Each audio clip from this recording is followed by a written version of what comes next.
வணக்கம் மக்களே, இது வந்து 4வது நாள் வீடியோ. ஹெவி டிராஃபிக் டயத்தில் மெரினா பீச் ரோட்டில் எப்படி ஓட்டணும், லெஃப்ட் சைடு ஜட்ஜ்மெண்ட் என்ன, ரைட் சைடு ஜட்ஜ்மெண்ட் எப்படி, நம்மளுக்கு முன்னாடி போகிற வண்டி எப்படி கெஸ் பண்ணணும், சிக்னலில் எப்படி நிற்கணும், சிக்னல் ஸ்டார்ட் பண்ணோன்னே எப்படி மூவ் பண்ணணும், சிக்னல் இல்லாத 4-வே ஜங்ஷன் நிறைய இருந்தால் அந்த இடத்துல எப்படி ஓட்டணும்,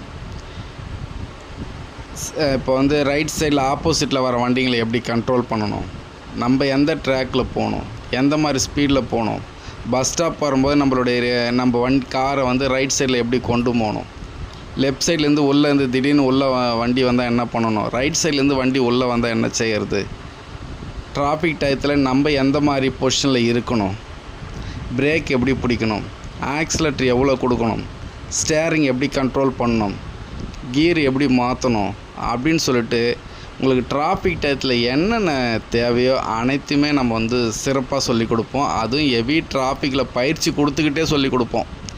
இந்த 4வது நாளும் 5வது நாளும் பார்த்திங்கன்னா ஹெவி டிராஃபிக் டயத்தில் தான் பயிற்சி இருக்கும். 4வது நாள் 2 மணி நேரம் இருக்கும், 5வது நாள் 3 மணி நேரம் இருக்கும். மொத்தமாக 5 மணி நேரம் ஹெவி டிராஃபிக்கில் ட்ரைனிங் கொடுப்போம். அந்த பயிற்சியே வேறு லெவலாக இருக்கும். சிட்டிக்குள்ளே அதுக்கப்புறம் உங்களால் பயம் இல்லாமல் ஓட்ட முடியும். சாய் ப்ளஸ் பர்சனல் கார் ட்ரைனர்ஸ்க்கு கால் பண்ணுங்கள். 7 நாள் பயிற்சி, 20 மணி நேரம் ட்ரைனிங், வேறு லெவல் ப்ராக்டிஸ். உங்கள் காரை நீங்கள் தன்னம்பிக்கையோடு ஓட்டலாம். நன்றி.